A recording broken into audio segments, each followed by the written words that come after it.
উত্তরা এলাকায় milestone college প্রাঙ্গণে দুর্ঘটনার শিকার হয়ে বিধ্বস্ত হয়। এই দুর্ঘটনায় বিমান বাহিনীর একজন স্কোয়াড্রন লিডার সহ অনেকের নিহত হওয়ার খবর পাওয়া গেছে। জাতীয় ঐকমত্য কমিশন এই দুর্ঘটনায় গভীর শোক ও দুঃখ প্রকাশ করছে। আমরা নিহত ব্যক্তির আত্মার মাগফিরাত কামনা করছি এবং শোক সন্তপ্ত পরিবারের প্রতি আন্তরিক সমবেদনা জানাচ্ছি।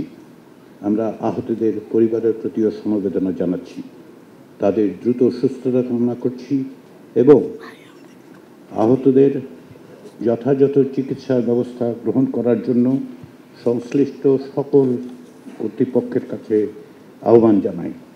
পাশাপাশি বাংলাদেশের সকল রাজনৈতিক দল এবং নাগরিকদের কাছেও আমরা আহ্বান জানাই যে আহতদের পাশে এসে দাঁড়ান। এই ঘটনায় নিহতদের স্মরণে আমরা এখন সকলে দাঁড়িয়ে 1 মিনিট শোক নীরবতা পালন করব এবং এই সময় প্রত্যেকে নিজ নিজ ধর্মীয় রীতি অনুসারে প্রার্থনা করবেন।